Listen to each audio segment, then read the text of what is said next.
Welcome back to the Flight 96 podcast. I'm your host, Hunter Foreman, and today is the first time in a while that I've actually had a guest on this podcast. And I'm doing it quarantine style, you know what I'm saying? I'm doing it kind of in a way that I usually don't do podcasts, which is usually like face to face, but because of what's going on right now and the fact that this person who I'm talking to right now is in a completely different state. I went to school with this young lady. She was like a volleyball god in high school. You know what I'm saying? She was wilding. Like I would actually like go to the games to actually see her compete because she was like really cool to watch. You know what I'm saying?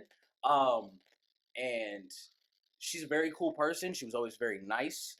And now she's doing something I think is incredible, and I would love for her to explain to y'all what that is. Ladies and gentlemen, welcome Aniah Philo to the program. Hey, okay, so I started this business. First of all, my name's Aniah Philo. I knew I was gonna mess up the pronunciation. It's all good. It's all good. It's all good. So basically, I've always had an athletic background. I started this business a few months ago, like 4 months ago. I had always had an athletic background. I started volleyball when I was 6 years old. I started on this club team called like Prime or whatever. And then ever since then, I loved the game. My mom played in college, so we played together all the time. And then I started playing like really advanced club level, and so that kind of boosted my game right there. And I always just love activities. I always just love like athletic things, and so I always love a challenge. And so finally, I got on this team that everyone was talking about. It was my 17th year. And I got on this team, TAV, it's called Texas Advantage Volleyball. And it's the number one team in Texas. And so I got on this team. And so this team has won Nationals USA Open every single year. And I wanted to get on this team so bad, so I tried out just for that bit. I was the shortest girl on the team, and like in volleyball, you have to be tall basically to like stand out. And so I'm 5'8", and the girls I was competing against were like 6 foot, 6'1", 6'2". So I was the shortest outside hitter, and so I got on the team, but I had to fight for my position while I was on the team. How long did that take, actually? Sorry to interrupt you, but how long did that take? How long did it take to get my position? Yeah, like because no one really ever kind of considers that. Like you have to be in athletics, in any sport actually, you have to be like a certain height, and specifically like being over 6 feet and having the athletic skills that you have. Like I feel like you have to people like that are under 6 feet have to try like 10 times more harder. For sure. So I've always had the athletic ability to do the things that the other girls did. I just didn't have the acknowledgement. No one really knew of me. And so like when I finally made the team and on this team that everyone knew about, I was able to shine like I never was able to before. I prayed a lot. I'm very religious, and I got the position that I wanted, and I beat out the girl that's 6'1". So, yeah, so that was nothing but hard work and dedication. The girl was eating potato chips on the side, you know what I'm saying? Like, I was yo. You know what I'm saying? I was out here really hustling, trying my hardest to get this spot. And so I was on team already, got the spot and everything. The team, basically the 17th opens, it lasts like 7 or 8 months. And so we did 8 months of just club, 17th open, and I was still on the team, everything was good, and then finally like it was the end of the season, and I was able to get a scholarship for the University of Louisville, and that was my first like offer. I remember hearing about that in high school. I was like, Really? that I was not surprised because I was just like, I mean, I heard that, I was like, that doesn't. Yes, Yeah. but I did. That doesn't surprise me. But Yeah. okay. And so, yeah, I got that offer, and I was just so happy. I was praising the Lord. I was just so excited. And then I went to the University of Louisville. Well, let's track back. After 17th year, I went to 18th, obviously, with the same team, just different coach and everything. Mind you, this coach, the 17th coach, was Chinese, and like discipline is like super crazy for them. Like we couldn't wear our hair, like we couldn't have the same. Whoa. We couldn't have different colored hair ties. We couldn't have our nails painted. Whoa. Really strict diet. We had to only drink water, and our parents had to record it and like give it to our coach and everything. How did that make you feel at first? Like, okay, well, let me ask you this. Let's backtrack just a little bit. I want to get to that because, like, was this the coach? Like, was there your first year on the team, and then this Chinese woman became the coach after her, or was this the first coach? So this is let's backtrack again. Yes. The 17th coach Yes. is the Chinese guy. Okay. The guy, yeah. It's a Chinese guy. Okay. And so and we won the nationals, like the Open, USA Open. Okay. That year. Okay. But it was it was just a different training style that I was new to, but it was such a challenge. Like, that's just my personality. I love challenges. Mm-hmm. And so, like, that's just, like, I love it. And so, it was a huge challenge for me to, like, change my diet. We couldn't have cheese. It was really strict. And so, we couldn't have soda. We couldn't have, like, it was my first year changing everything. And I was the tonest I've ever been. You know what I'm saying? And so, did you feel good, like, mentally? Did you feel good mentally during this time period? Like, mentally, it was kind of stressful all the time because I felt like in a second he could just move me back down to where I was, you know, like sitting on the bench, you know. But I was somewhat a glue to the team. I was kind of like a leader by example. I always hustled for every ball. I always did everything the coach wanted me to do. I always listened. It was just I stood out in that way, and I may not have been the strongest hitter, but my character on the team stood out. I had great integrity. It's just it was a struggle bus, but like when you persevere through things like that, your character, the humbleness, is like it overwhelms you, and you feel like you have to keep going. You went too far to like give up now, you know. And so like I kept doing what I was doing, kept pushing, kept like I stayed in my spot, and so I kept that spot for the entire season, and I never came off the court. So I got the scholarship that year, and then the next year I was on the 18th team, didn't have the same coach, and the coaching style was super lax, like super easy, like whatever. And I was like kind of disappointed in the coaching, but the coach was the owner of the team or the whole entire club. So, wow. Yeah. That's okay. So Yeah.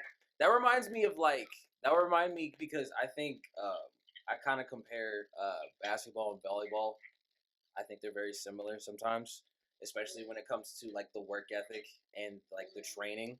So the reason I ask is like I always kind of think, you know, would it be very hard to like adjust like you said it was a new training style, like how hard, like how talk about like the transition, like how hard was it to go from learning one style and being comfortable with that and becoming very comfortable with it, and then the following year it's like, oh hey, scratch all that, like let's do something different. I will say it was like mentally and physically tough because like the diet rules were not the same. Like the discipline wasn't really there. Kind of just let us do whatever we wanted. Yeah, and like the technique wasn't really there either, so I kind of just stuck with what I knew, and I'm very grateful for the coaching style that I got from his name's Ping. I'm super grateful that I got that coaching style or that training from him, because if I didn't, I probably would have been like so bad like my senior year.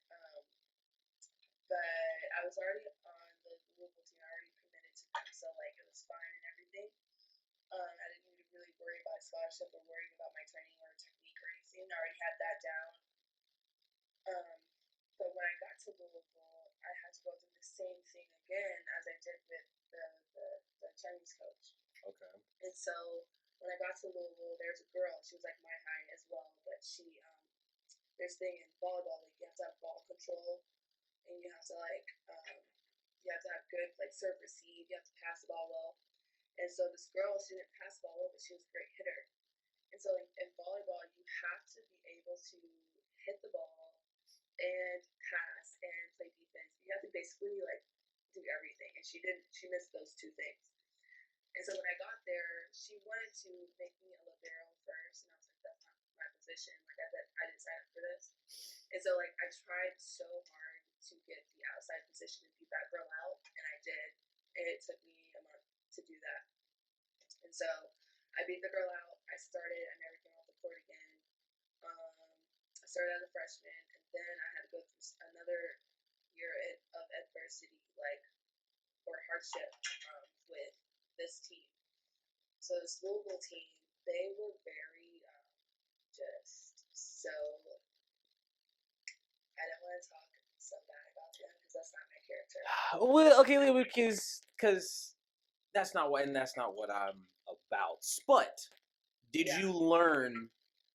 Did you learn a lot of things while at Louisville? Because I learned a lot from that year. I learned a lot. I learned that even though things are hard or times are hard, like you still have to push through to make sure that you are good. Your mental is good. mm-hmm. You know what I'm saying? Like you can't give up because you've come way too far.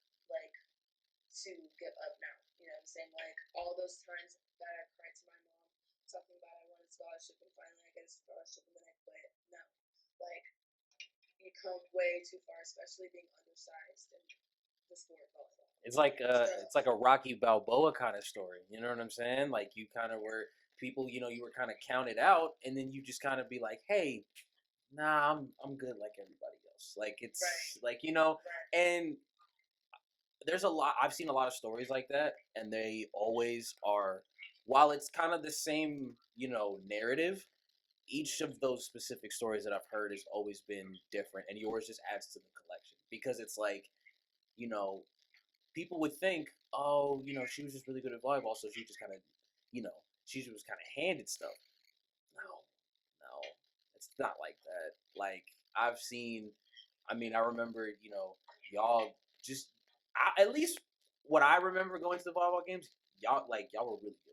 And y'all definitely, and you were talking about the glue. I definitely see what you're talking about when it comes to that.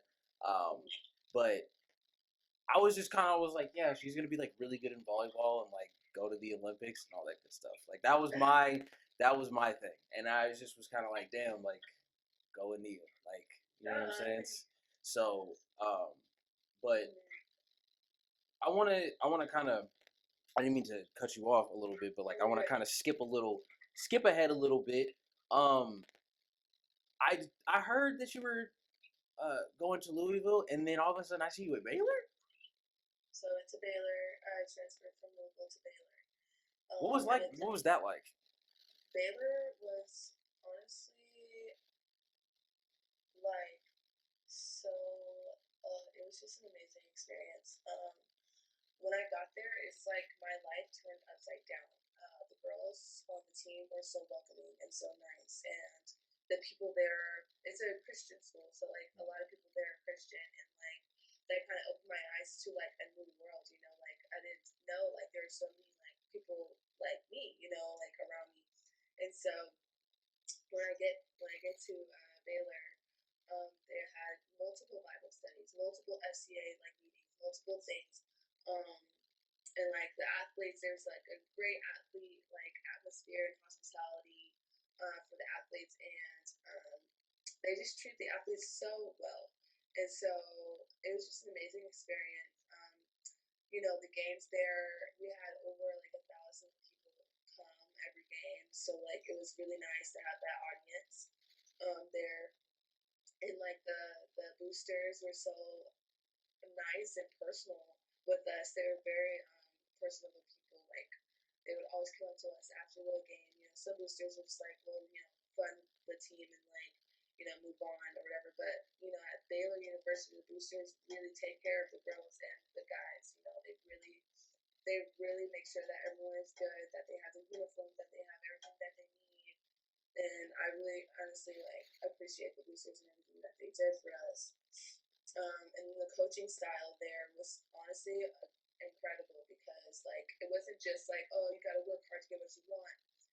My coach was like, you got to play smarter to get what you want. You can't just think, oh, hit hard, play hard. It's like hit smart, succeed. Like that's just how it was. Work smarter, not harder. Exactly. And so and that's how we won in all those games. You know what I'm saying? Like my coach at Baylor was an incredible coach. Like he just knew the game better than anyone that that's debatable. Him and King going Would you say that it was a different coaching style than Ping? It was, yes, most definitely a different coaching style. Ping was more or less like, this is discipline and you need to follow what I say to succeed. My coach was like more or less more of like a he was like very technical and everything, and he had more of like a logical sense of things, of how to do things, he was never like, oh, you can't do this, you can't do that, whatever. He was more like, okay, show up to practice, and this is what we're doing today, and this is why we're doing it. So okay, that was his coaching style. Pink didn't really have an explanation; we just followed what he said. So you like things more straightforward. You rather be and I want to kind of tap into you as a person. You kind of are like what people that I like to gravitate towards too, which is like people who rather respect honesty. Then let's get to let's cut. No, I don't need all the. I don't need. Give me the facts here. Give me the facts. Give me the raw. And I love honesty. I love transparency. I love all of that. I don't even care if you're because he was not the nicest person. He was very. He was very stern. Stern would be a good stern. And it was very tough to play for him, but it was worth it. I learned so much. But yes, with my last coach at Baylor, he was very honest and he was very patient with us. But he had constructive criticism, which was nice too. If you can't take criticism, then you're just not a true athlete. That's what I think. That's it. And well, yes, not a true athlete, but like a true person who it goes the same thing for creators as well. Oh, for sure. I think in the athlete world, if you can't take criticism, it's just not you're not going to succeed because how are you going to if you don't let down your ego, you're not going to move up in life. That's true. That's very true. And there's sometimes where I think we've all had these moments where we've had to say, all right, we're acting kind of our ego is showing a little more than usual, so we need to kind of reel it back. And I want to commend you on that because you are a very humble person. You're confident in what you do. There's a difference. And I think nobody ever really speaks about that. But I would like to clarify that I think there is a clear difference between being cocky and confident. The difference is cocky does not have any humbleness with it, while being confident does. Yes. And I think, especially being an athlete, I think you have to have, of course, not just discipline from, coaches, not any outside sources, but self-discipline as well. Because and especially with me, wanting to be, a person who takes my brand to the next level. I have to discipline myself. I have to, get up and almost not necessarily force myself, but really get in the mode of saying, hey, I need to do this video. I need to, look at this design. Maybe think about, you haven't uploaded a shirt in a while. Let's start thinking here. Maybe make some notes. You have to really do that. And until people do that, and that's comes with, letting your ego down and wanting to be and kind of taking criticism as like, you know what, this person's not trying to bash me. This person's trying to help. Right. But also, there's another factor with that. There is a specific way to talk to people. There is. And do you was there any time in your time as in that, well, I think you're still an athlete. You just probably don't play anything right now, especially with this new business that you have right now. But did it ever like occur to you, like at least once, where you kind of like heard something that a coach said or somebody that said, and it really just like hit you a little harder than usual? So my Baylor coach was really good at like getting in our heads, and he knew how to get under my skin. Cause like I was like the hardest shell, you know what I'm saying? Like you can say anything to me and it's not gonna affect me because I know myself and I know my potential. But with Baylor, like he knew what to say and he knew when to say it. And so like this was all at test, like during practice. He would never do this in the game. But it was always like during practice. Like he would always say like, okay, 5'8", okay, 5, like stuff that'll get to you. Oh, okay, okay. Kind of poke the bear a little bit, like. Right, stuff that like you could say like, oh, you're not gonna get this pass, or you're not gonna get this hit, you're not gonna get this shot. You can say that to me all day. You know what I'm saying? Because I know I can. But when you like come after like my biggest insecurity in volleyball, whoo, boy, that really. That's. See, I think when I have that too, kind of. Anybody can really say anything about the way that I handle, whether it be like logos I've made, episodes I've done, things I've said, like, unless, words are just words to me. And they only can do so much. There's a ceiling with them, I think. Right. And I've gotten to the point where I recognize that there's a ceiling. Unless you're like physically harming me or, doing something that's really like actually like, or financially, not necessarily mentally. I don't take it necessarily too seriously, if that makes sense. Right. Like, you could tell me I am the worst human being on this planet. That is what you said, that is what you think, right? But those words necessarily won't affect me the way that you think they will, because they're just words. They're not gonna words don't hurt. Words don't hurt. They don't. They don't hurt. So that, I think you understand, is like, okay, you can say this, you can talk all this trash, but I know exactly who I am. So yeah, for sure. And if you can keep poking the bear if you want to, you won't like it, but that's just, I'm just letting you know now. Like, I'm not like, you don't necessarily get rattled by too much. Everybody has their buttons, but words necessarily don't do all the pushing for you. No. And now, like, when it comes like to physical, like when he's like making us do like suicides or like making us do, because it's your fault. That's another thing that really, when you feel like the whole team is on your back and then they like, we have to run because of you, or we've lost because of you. That's something that every athlete has to manage, or like kind of like take over, or like like overcome, because this is a team effort. You know what I'm saying? So like everything that you didn't do by yourself. So like, yeah, you probably made more mistakes than most of the girls probably, but like in volleyball, it's a pass set hit. So like there has to be it's like a 3 variable equation type of deal. You know what I'm saying? Okay. So like without those 2 variables, like you're not gonna get the right answer. And the mental game of volleyball is really interesting.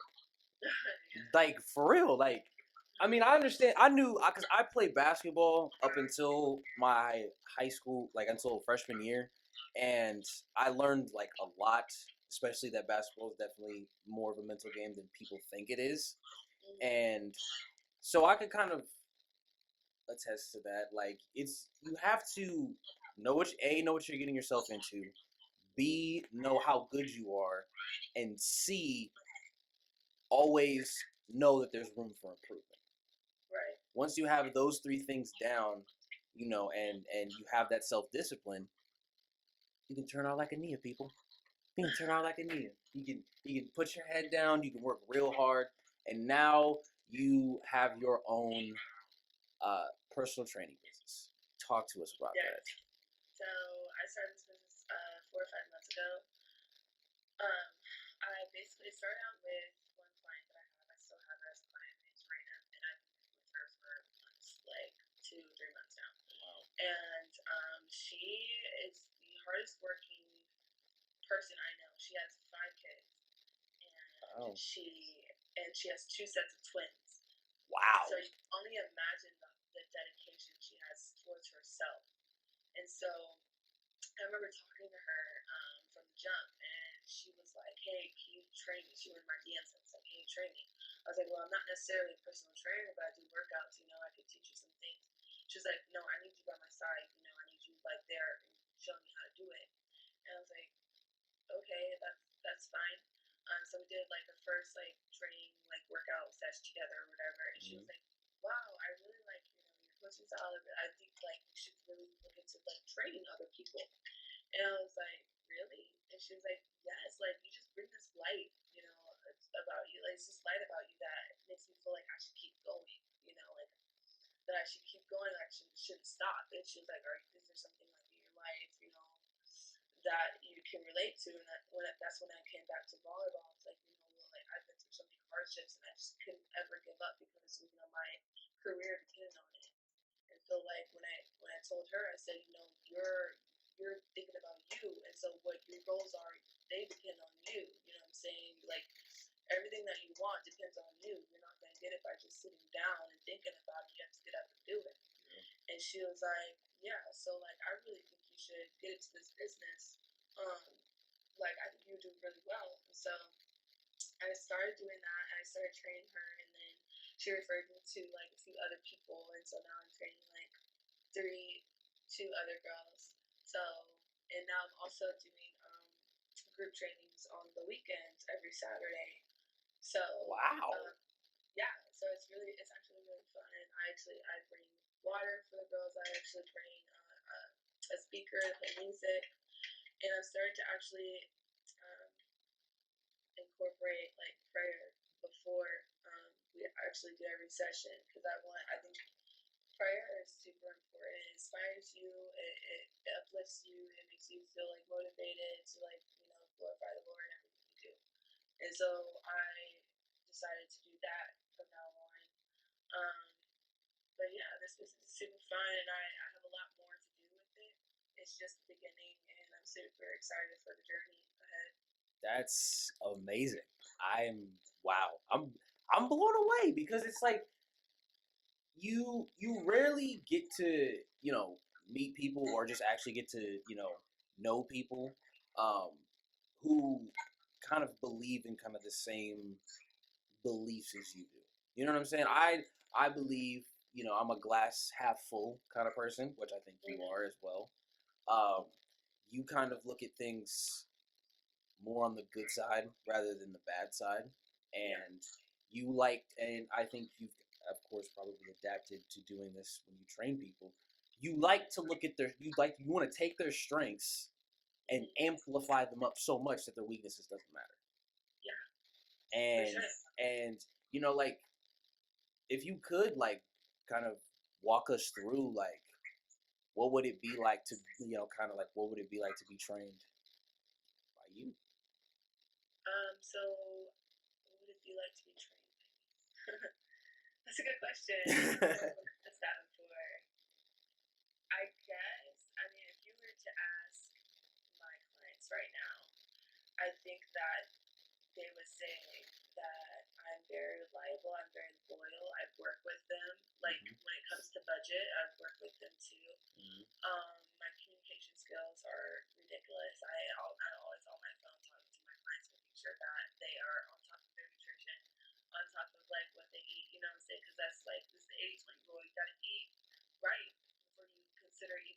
out like heavy or intense. You know what I'm saying? Because like when you eat like crap, it's like doesn't matter what you do because I can attest to that. You know what I'm saying? Like when I went to Baylor or Louisville, I ate like crap. You know what I'm saying? But like I was still toned, but not as toned as I was at my on the 17th team, the ping team. Mm-hmm. I was the tonest I've ever been because we couldn't eat crap. We couldn't eat it or we would get in trouble or run. Yeah. And so when I got to college, I was like, "Ooh, this is a new world. I can eat whatever I want." You know what I'm saying? And so I was eating like crap, and I gained a few pounds, but like it wasn't so bad because we were running miles on miles on miles.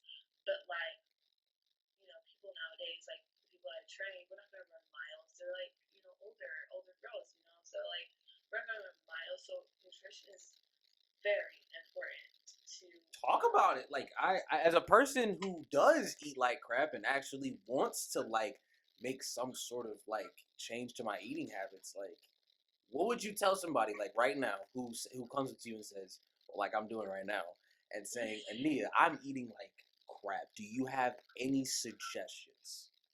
Well, it just depends on your body type. So if you're like super tiny, then I suggest eating a lot of protein, a lot of carbs, but the right carbs. You don't want to eat like pizza every day, you know what I'm saying? Facts. You're not going to gain the right weight. You're trying to gain like muscle, then I suggest eating protein, a lot of that.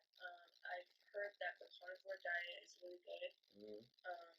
Basically, you'll go into ketosis after 2 weeks of eating no carbs, and then you'll do the carnivore diet where you have like maybe a carb once a week, and then nothing but like literally meat.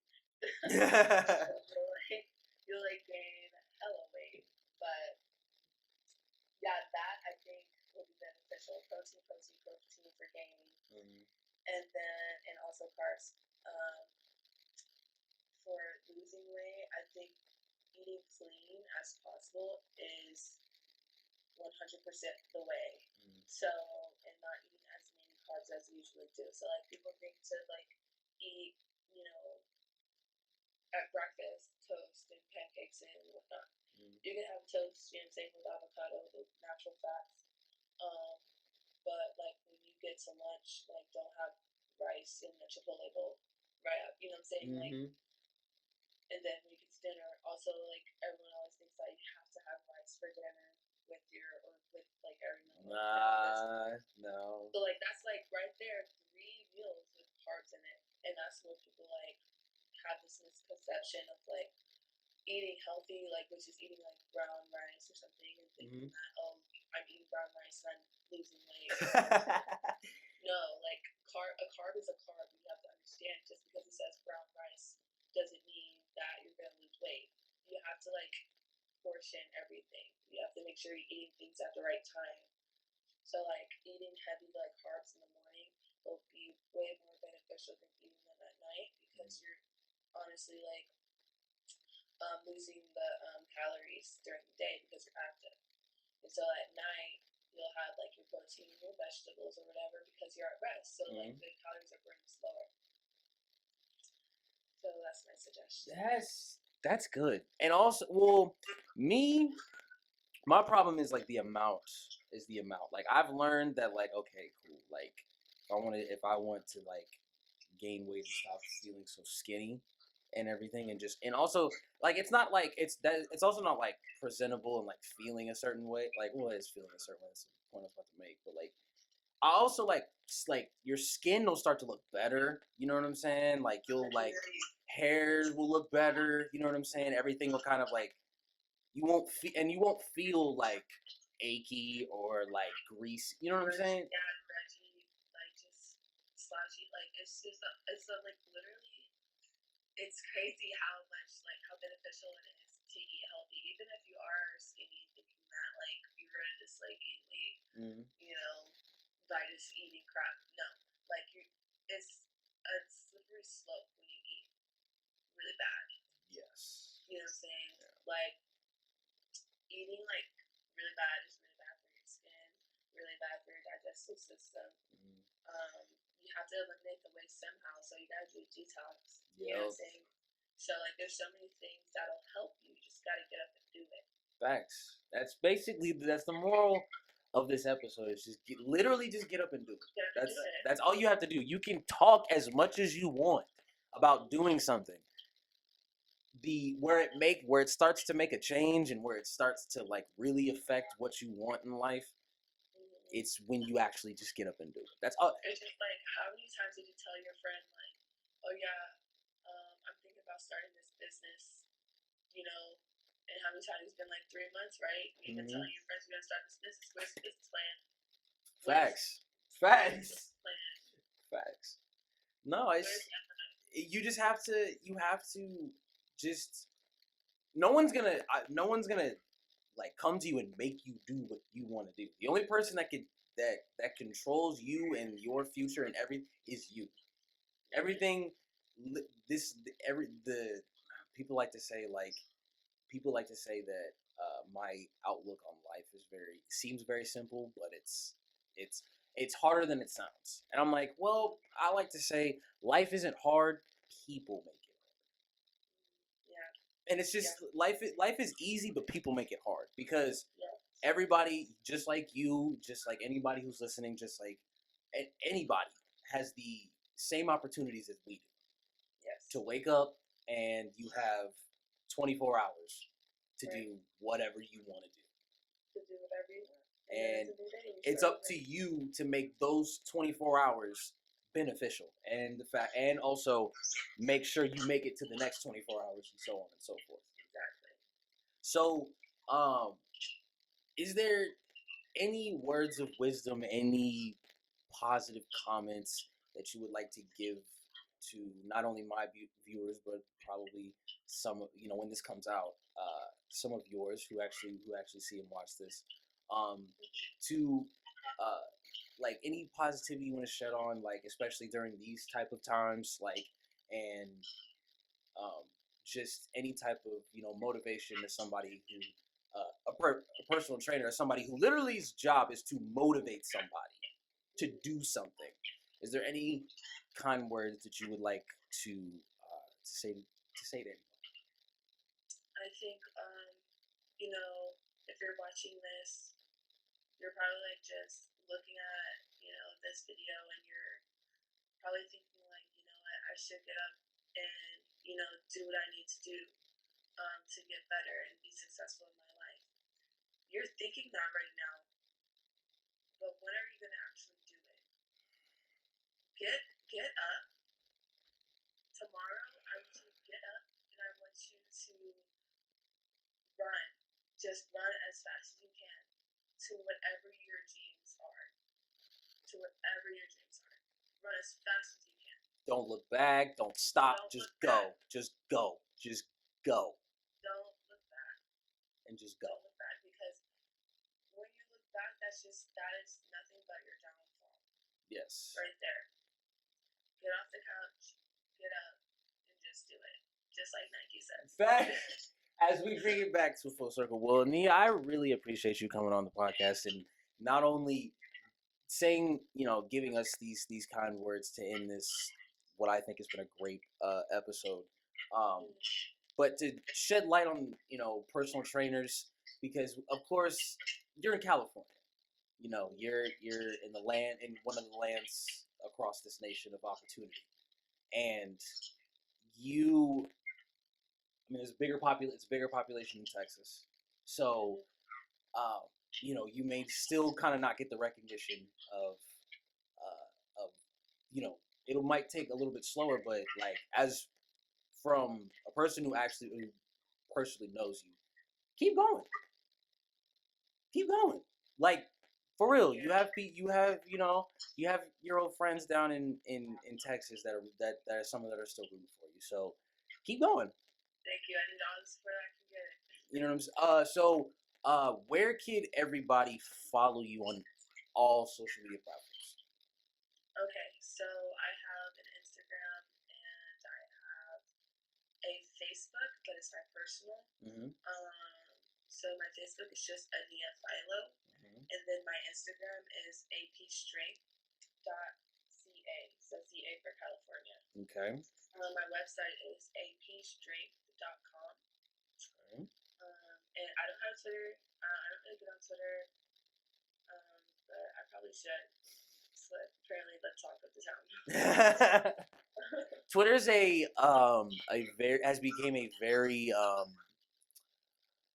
interesting place. Like there's a lot of things that you see on Twitter that you're like, really? Like I don't even want to scroll no more. Like, all right. And then there's sometimes I'm like, that's funny, or Yeah. that's it. That's interesting. So like, Yeah. so I mean, enter Twitter at your own caution. Enter at your own caution. Enter at your own speed, because social media has made. Yeah, social media, man. But honestly, it's the greatest networking tool I know. It can be someone's downfall and can be someone's uprising. Sure. So, Aniah, thank you for coming on the show again. I really appreciate it. I will put all of her social media and her website in the description box below. Give her a follow. When I put this up on YouTube, give it a retweet. Also follow her on Instagram at AP Strength. You said .ca? Yes, apstrength.ca. And if you are in the California area and you really want to make that change and become a better person, give her a call first. Yes, please do. She would love to be a part of your journey. I also do virtual, so definitely just hit me up on Instagram, look at my website, and just take a peek. All my offers are on there, and it explains everything that is on the table for you. So, any questions, just ask. Yeah. Any questions? Thank you, Aniah. I appreciate you coming on, and I will see y'all next week.